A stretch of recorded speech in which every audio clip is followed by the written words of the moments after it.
ಒಂದು ಮಗು ಈ ಭೂಮಿಗೆ ಬರುವಾಗ 9 ತಿಂಗಳ 9 ದಿವಸ ಮೊದಲು ಗೊತ್ತು ಆಗತೈತಿ. ಒಬ್ಬ ಮನುಷ್ಯನು ಈ ಭೂಮಿಯನ್ನ ಬಿಟ್ಟು ಹೋಗುವಾಗ 9 ನಿಮಿಷನೂ ಮೊದಲು ಗೊತ್ತು ಆಗುವುದಿಲ್ಲ. ಅದಕ್ಕ ಬಂಧುಗಳೇ, ನಮ್ಮ ಮನುಷ್ಯ ಜೀವನದ ಮೂಲ ಉದ್ದೇಶ ಏನು ಎಂಬುವುದನ್ನು ಮೊದಲು ತಿಳ್ಕೋಬೇಕು.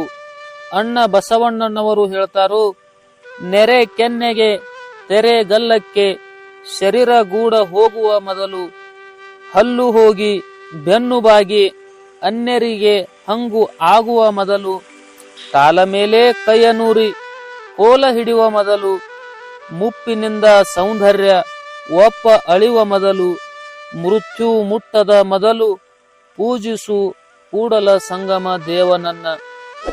ನಮ್ಮ ದೇಹದಾಗ ಶಕ್ತಿ ಇರುವುದರಾಗ, ಮುಪ್ಪು ಬರುವುದರಾಗ, ನಮ್ಮ ಯೌವನವಾದಂತಹ ಜೀವನ ಇದ್ದಾಗ ಅಧ್ಯಾತ್ಮ ಜ್ಞಾನ ಪಡೆಯಬೇಕು.